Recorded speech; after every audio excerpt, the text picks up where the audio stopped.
নমস্কার। HTML এর আজকের এই টিউটোরিয়ালে আমরা শিখব স্টাইল অ্যাট্রিবিউটটা কি? তো HTML এ স্টাইল অ্যাট্রিবিউট ব্যবহার করে HTML এলিমেন্টের ভেতরেই সরাসরি CSS স্টাইল লেখা যায়।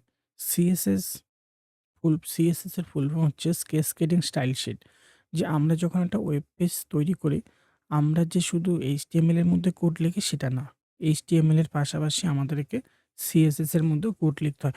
এখন আমরা পেজের স্ট্রাকচারটা তৈরি করি HTML এর মধ্যে, কিন্তু সেই আ ডিজাইনের যে কাজগুলো হবে, ডিজাইনের জন্য আমাদেরকে CSS এর মধ্যে কোড লিখতে হয়।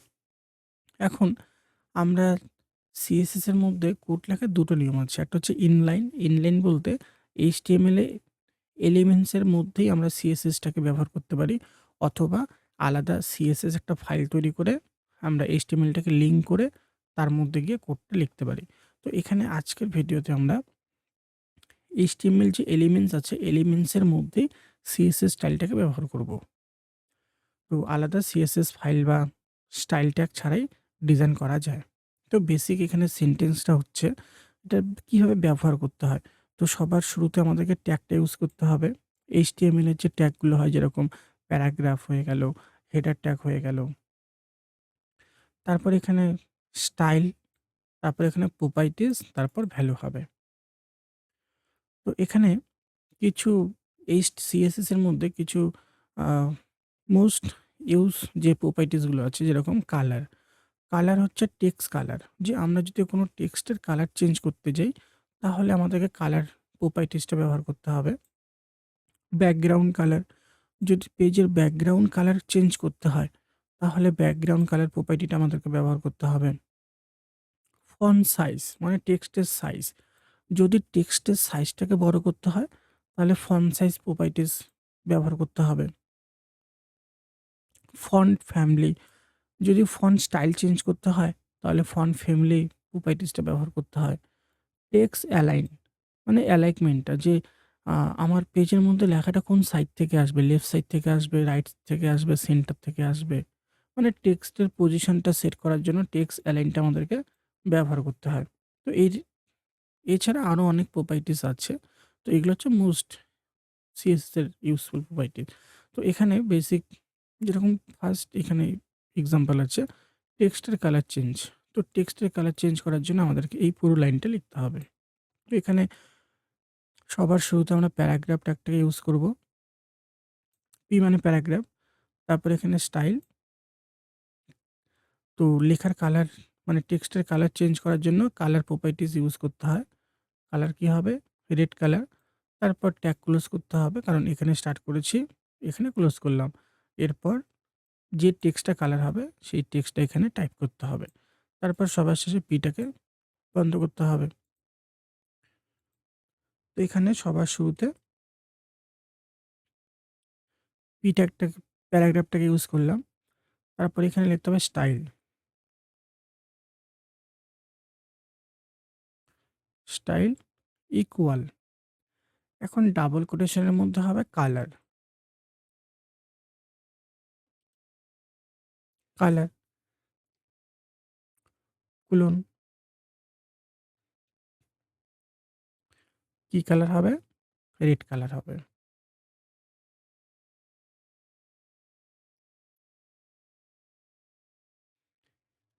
এখানে একটা সেমিকোলন দিতে হবে। Quotation close. তারপর ট্যাগটাকে এখানে ক্লোজ করে দিলাম। এখন এখানে আমাকে লিখতে হবে যে আমি কোন লেখাটাকে কালার করব।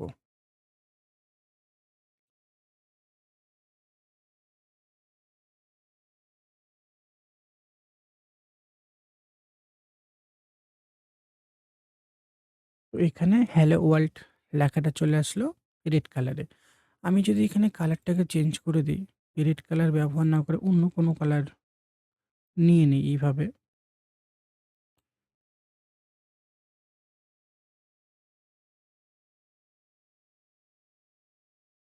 তো সেই কালারটাই এখানে চলে আসবে।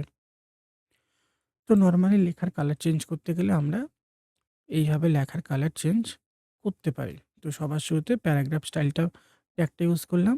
এরপর স্টাইল। তো যেহেতু টেক্সট কালার চেঞ্জ করব, কালার চেঞ্জের জন্য কালার প্রপার্টিসটা ব্যবহার করতে হবে। তারপরে এখানে কি কালার হবে আমরা সরাসরি কালারের নাম লিখতে পারি বা RGB স্টাইল দিয়ে এখানে কালার নিতে পারি। তারপর কোন লেখাটা কালার হবে লিখে দিতে হবে। Hello world. আমি এটাকেই কালার করছি। তারপর প্যারাগ্রাফটাকে বন্ধ করতে হবে।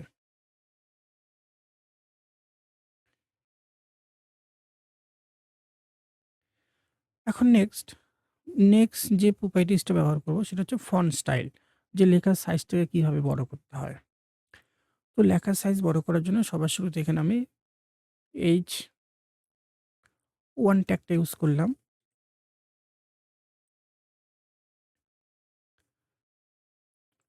এখানে স্টাইল ব্যবহার করলাম।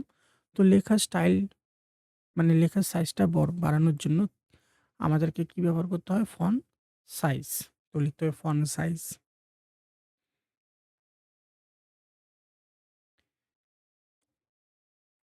ফন্ট হাইফেন দিয়ে সাইজ একটা সেমিকোলন। তারপর এখানে সাইজ কতটা হবে সেটা লিখে দিতে হবে। লিখলাম 40 px ক্লোন। ট্যাগটাকে বন্ধ করতে হবে। কোন লেখাটা হবে লিখে দিতে হবে।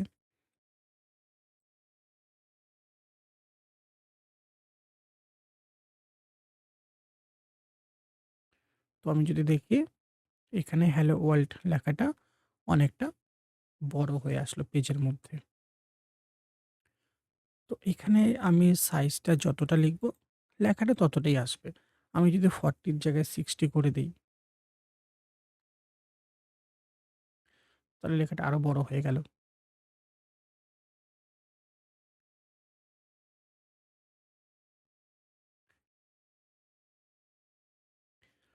এখন এখানে অ্যালাইনমেন্টটাকে কিভাবে ইউজ করব? অ্যালাইনমেন্ট বলতে বোঝাচ্ছে লেখাটা এখন এখানে হ্যালো ওয়ার্ল্ড লিখলাম গ্রিন কালারে, লেফট সাইডে আসলো। হ্যালো ওয়ার্ল্ড লেখাটা অনেকটা বড় করে লিখলাম, সেটাও লেফট সাইডেই আসলো। আমি চাচ্ছি এখন আমি একটা টেক্সট লিখব, সেটা কোথায় আসবে? মিডিলে আসবে বা রাইট সাইডে আসবে।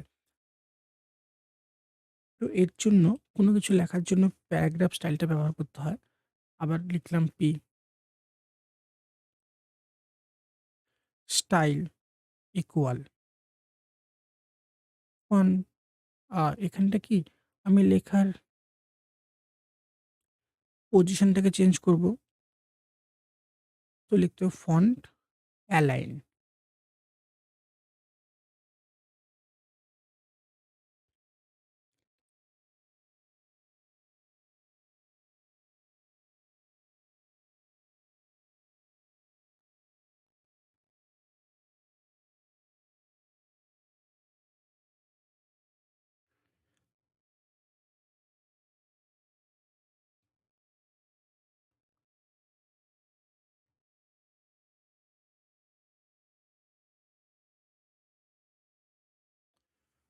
তো এখানে প্যারাগ্রাফ স্টাইলটাকে ব্যবহার করলাম। তারপর লিখলাম স্টাইল। তারপর এখানে লিখতে হবে টেক্সট অ্যালাইন।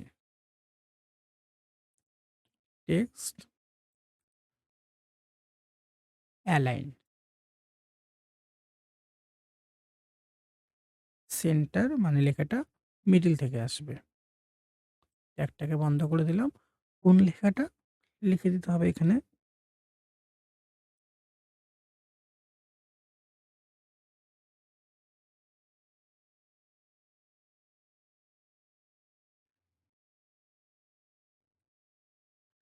তো এখানে হ্যালো ওয়ার্ল্ড,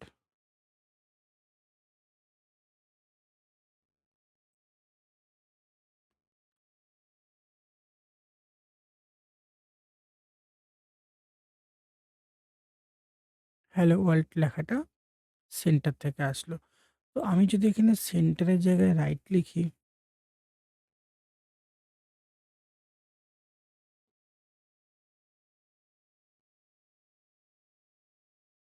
তো দেখবো লেখাটা রাইট সাইডে চলে আসলো।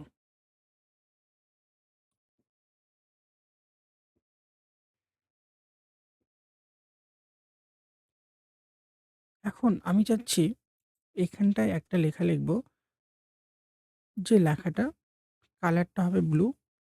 লেখাটার সাইজটাও একটু বেশি হবে। আর লেখাটার সাইজটাও একটু বড় হবে, কালারটা হবে ব্লু। তো একইভাবে পিটা নেব এখানে প্যারাগ্রাফ,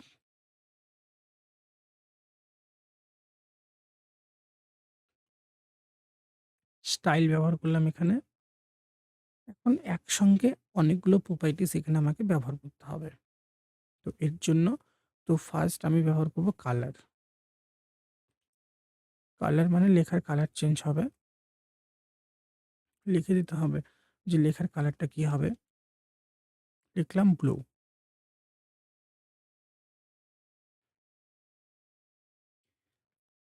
এখন ফন্ট সাইজ ব্যবহার করব। ফন্ট সাইজ সেমিকোলন দিয়ে লিখলাম যে সাইজটা এখানে কত হবে? 30 px।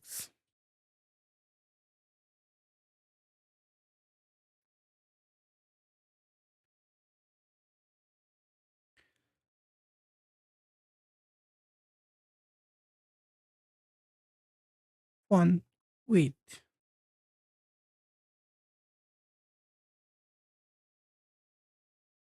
উইডথ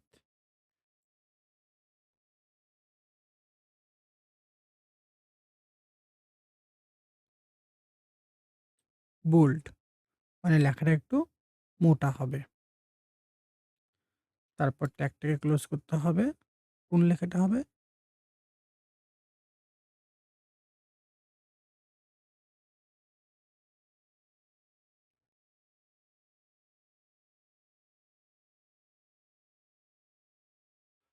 তো লেখাটা এখানে ব্লু কালারে আসলো। লেখাটা অনেকটা বড় হয়ে আসলো। আর লেখার একটু মোটা হয়ে আসলো। তো এখানে সবার শুরুতে আমি প্যারাগ্রাফ স্টাইলটা ব্যবহার করলাম। প্যারাগ্রাফ ট্যাগটা ব্যবহার করলাম। তারপর স্টাইল সবার ১ম আমি এখানে কি ইউজ করলাম? কালার। তারপর ফন্ট সাইজ।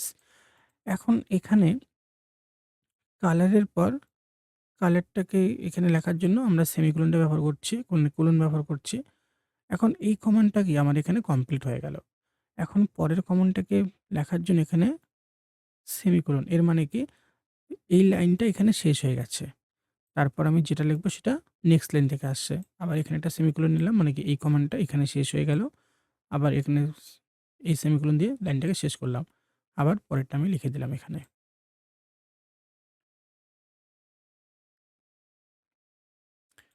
তো এখন আমি চাচ্ছি পেজের ব্যাক কালারটাকে চেঞ্জ করে দেব। ব্যাকগ্রাউন্ড কালার চেঞ্জ করব। তো ব্যাকগ্রাউন্ড কালার চেঞ্জ করার জন্য বডির মধ্যে আমাদেরকে কমান্ড লিখতে হবে। লিখতে হবে বডি, তারপর style. Style equal background colour change করার জন্য লিখতে হবে ব্যাকগ্রাউন্ড কালার। এখান থেকে ব্যাকগ্রাউন্ড কালারটাকে নিয়ে নেব। তারপর কালার কি হবে? লিখে দিতে হবে CYAN দিলাম।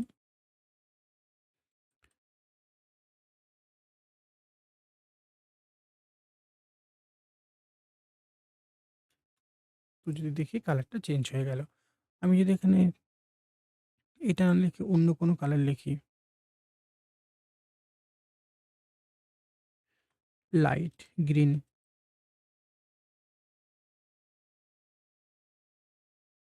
কালার চেঞ্জ হয়ে গেল। বা আমি এখান থেকে সরাসরি কালার তৈরি করে নিতে পারি নিজে থেকেই।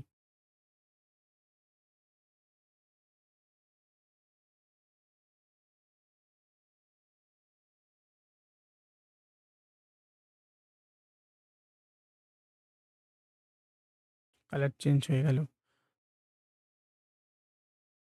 তো এইভাবেই আমরা CSS স্টাইল ব্যবহার করে লেখাগুলোকে কালার করতে পারি। ব্যাকগ্রাউন্ড কালার করতে পারি, লেখার সাইজটাকে বড় করতে পারি।